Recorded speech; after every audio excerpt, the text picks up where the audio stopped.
nome é Sandra Costa e, tal como a Ana Cristina Ferreira, nós somos alunos de doutoramento de Engenharia da Universidade do Minho. Peço desculpa, estou um bocado nervosa, isto é sempre... além do nosso trabalho de investigação na Universidade, somos também cofundadoras de um grupo afiliado chamado Women and Engineering, secção portuguesa, que pertence à maior associação profissional do mundo, que é o I3ES, ou seja, o Instituto de Engenheiros Eletrónicos e Eletrotécnicos. E o que nós vimos cá falar hoje é como é que para nós a engenharia é uma inspiração. Antes de mais, passa para trás, faz favor. A UI é uma organização que se dedica a promover atividades da mulher na engenharia e, como é sabido por praticamente toda a gente, a engenharia, na sua maior parte, é composta por homens, como é o caso da engenharia mecânica ou engenharia eletrónica. Em junho de 2010, nós decidimos criar a UI Portugal, que foi um movimento pioneiro no país, e o nosso objetivo principal é organizar momentos de discussão sobre o papel da engenharia.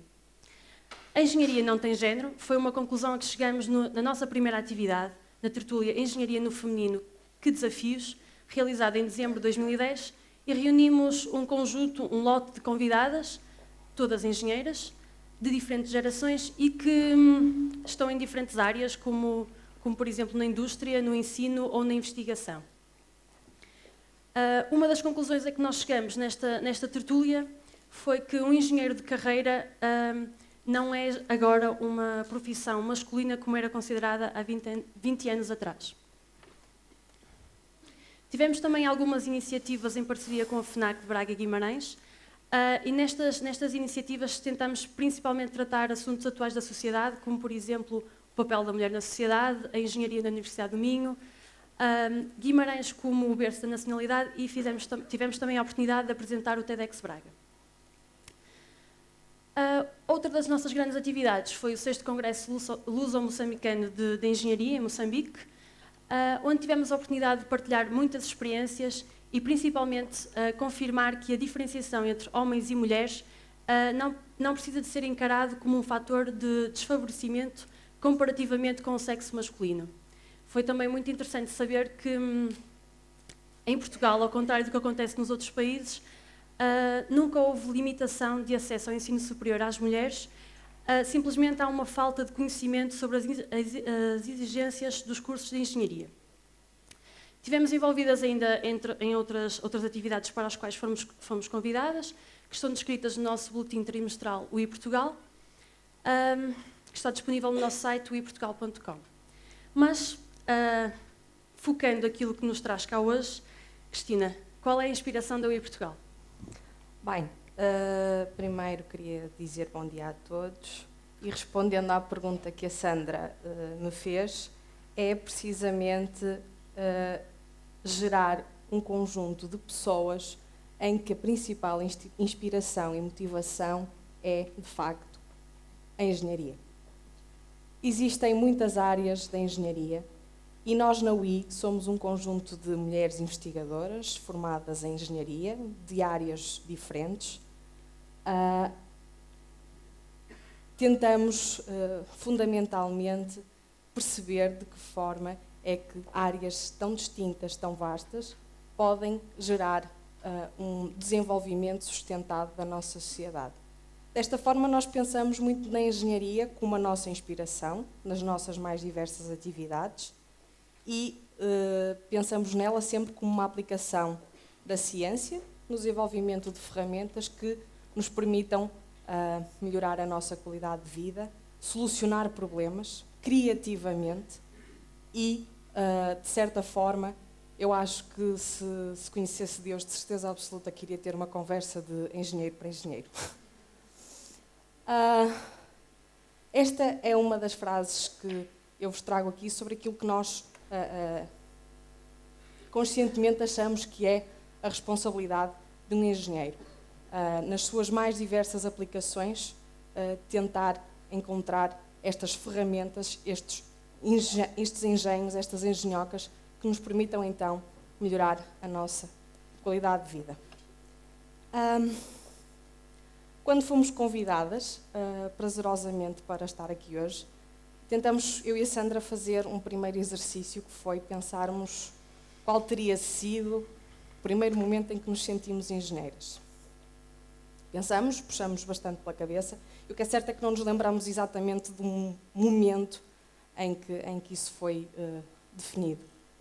A dada altura, ocorreu-nos provavelmente algumas lembranças da nossa infância, em que, num puro ato de inconsciência, com meia dúzia de legos, uma extraordinária vontade de brincar, fizemos as nossas primeiras construções. Coisas simples, única e exclusivamente com algumas especificações que se pediam nessa altura, que era a originalidade e o acreditar de sermos crianças e de termos essa vontade de construir algo.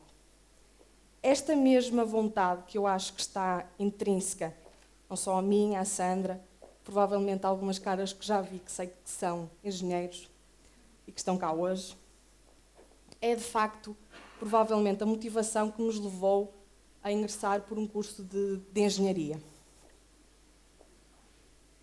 Essa vontade parte de algo que para nós é muito importante, que é esta necessidade de querermos, na medida das nossas capacidades de conhecimento, da nossa formação e das ferramentas que vamos adquirindo com o tempo, que é aplicarmos esse conhecimento a, de certa forma, reinventarmos o mundo. Esta é mais uma das formas e mais um dos conceitos nos quais nós associamos a engenharia. Solucionar problemas criativamente, usarmos o conhecimento que temos e, desta forma, sentir e conhecer o que é a engenharia. Todas nós somos um conjunto de investigadoras, como já referi, e optar por uma carreira de investigação nem sempre é optar por um caminho onde a nossa trajetória está definida e é conhecida. Os desafios são colocados constantemente, todos os dias, em cada fase de projeto a qual nós conseguimos ultrapassar barreiras. Os sucessos muitas vezes são construídos a partir dos insucessos, das ferramentas que nós usamos e que não funcionam. E o mais importante é que nós temos principalmente que ter uma vontade de sermos autónomos e de aplicarmos aquilo que eu acho que é a principal característica de um engenheiro, que é o desenrasca-se.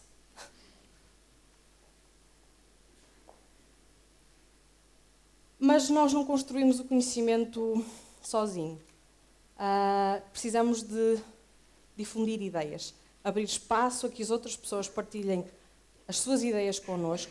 Temos que aprender a gerir equipas, gerir trabalhos, gerir tarefas, gerir os imprevistos, que é uma parte muito importante do trabalho, e, acima de tudo, a ceder o espaço a trabalhar em equipa. Desta forma, só assim poderemos conseguir aprofundar a ideia do nosso problema sobre diversos pontos de vista. E estes são os novos desafios que se colocam hoje em dia, que é saber adaptar o conhecimento. Hoje em dia, muitas vezes os desenvolvimentos que se fazem não têm diretamente relação com a criação de algo novo, mas muitas vezes com a adaptação do conhecimento. Isto porquê? Porque nós podemos usar o conhecimento que temos das mais diversas áreas da engenharia e transformar esse conhecimento, adaptá-lo. Muitas vezes isso é o que acontece nas novas áreas emergentes da engenharia, como é o caso da engenharia biomédica. Eu sou um exemplo vivo disso, sou uma engenheira biomédica que está a trabalhar neste momento na área de otimização de sistemas de energia. Estou a desenvolver um projeto de investigação na Universidade do Minho, em que se verifica precisamente isto. Há uma confluência das mais diversas áreas de engenharia numa linguagem onde é preciso saber trabalhar em equipa, adaptar conhecimento e socorrermos muitas vezes de mecanismos, conceitos ou teorias das nossas irmãs engenharias às velhinhas, chamamos assim, e adaptá-las em novas áreas. Eu sou, então, um desses exemplos. Posso contar uma história pessoal que foi esta minha transição da engenharia biomédica para aplicar ciência na área dos sistemas de energia. Ocorreu quando, ao ouvir uma palestra, um dos grandes nomes da engenharia no nosso país contou uma história. E foi nessa confluência de linguagem que eu percebi que um engenheiro é toda essa multidisciplinaridade. Ele contou que na aldeia de onde ele vinha, alguns nos recônditos de Portugal, lá lenha era lenha, o gás era gás e a energia era a eletricidade. E ele, só quando se tornou engenheiro, é que percebeu que a energia era muito mais do que eletricidade. E esta é a capacidade que eu acho que a engenharia nos dá. Essas ferramentas de pegarmos no conhecimento, aplicá-los, melhorarmos a nossa condição de vida. Tudo isto, se for possível, no reinventar do mundo que está ao nosso alcance. E é essa a mensagem que, pessoalmente, eu gostava de transmitir, que é, eu vou usar a ciência, aplicá-la, tenho as limitações físicas e naturais e da técnica, mas eu vou dar um contributo, porque me sinto inspirada a usar a engenharia como uma ferramenta. Já no meu trabalho de doutoramento, na minha investigação, o meu objetivo é utilizar plataformas robóticas para auxiliar na intervenção das perturbações do espectro do autismo. Ou seja, o objetivo é pegar em robôs e usá-los como um mediador, nunca como um substituto dos profissionais, e trabalhar competências cognitivas e comportamentais das crianças com autismo. Eu trouxe um pequeno vídeo para vos mostrar. Este será o robô que será utilizado na minha investigação. O meu objetivo não é fazer o robô, é utilizá-lo, é aplicá-lo, é construir os algoritmos de intenção, de muita coisa que vai acontecer com este robô, e utilizar principalmente as potencialidades dele, as expressões faciais. Para quem não sabe, as crianças com autismo têm grandes dificuldades na comunicação, na interação, têm comportamentos estereotipados, e pretendo utilizar este robô e construir um set, um toolkit de atividades que permitam desenvolver essas competências. Este é um trabalho novo em Portugal. No entanto, eu já desenvolvi algum trabalho no âmbito do meu mestrado em Engenharia Eletrónica, que consistiu numa parceria com a Associação Portuguesa de Pais e Amigos do Cidadão com Deficiência Mental, em Gualtar, com um robô muito mais limitado, um robô Lego, com poucas potencialidades, com poucos sensores, poucos atuadores. E nas primeiras sessões começamos por deixar os jovens que tinham entre 17 e 18 anos simplesmente brincar com o robô, conhecer, manipulá-lo da forma como quisessem, e poderiam acionar o seu movimento através do sensor de som ou do sensor de toque. Seguidamente, a fase que seguiu foi colocá-los juntos. Nós não queremos que a criança ou que o jovem se sirva apenas do robô, mas que o robô seja uma ferramenta para ele interagir com outra pessoa. Aqui, nesta experiência, o robô servia para chutar uma bola mediante a apresentação de um cartão verde, e o mais interessante foi que, no final, nós conseguimos pôr os dois jovens a brincar um com o outro, algo que eles nunca tinham feito. Simplesmente eles sentavam-se um ao lado do outro todos os dias, faziam as suas pinturas e nada mais, o que foi considerado um grande sucesso pelas terapeutas. Este já foi um trabalho realizado no ano seguinte, na escola primária de Gualtar, com um jovem, uma criança de 11 anos. Ele, na primeira experiência, não queria saber de robô para nada, não queria saber da calha, da experiência, porque simplesmente alterava a rotina dele, e isso era uma coisa que não lhe interessava. Mas, neste contexto, o que nós queríamos trabalhar era a generalização, algo que é muito importante nestas crianças, porque eles até podem conseguir fazer uma coisa na sala de aula, no espaço deles, mas depois não a conseguem fazer em casa com os pais ou no recreio. E o objetivo desta tarefa era muito simples. Apesar deste jovem não ter comunicação verbal, ele consegue fazer vocalizações, e então, através de um simples dá, ele teria que pedir a bola. E este pedir depois podia ser transformado em pedir um copo de água, ou pedir... Esse é o nosso conceito de generalização que nós queríamos fazer. Mas primeiro, a fase que nós tivemos que desenvolver com ele foi primeiro generalizar contextos e depois pessoas. Aqui ele está a fazer a experiência no recreio da escola, e a princípio foi muito difícil porque tudo o que estava à volta, a escola, os autocarros, as crianças, atrapalhavam um pouco, mas ele conseguiu realizar a tarefa.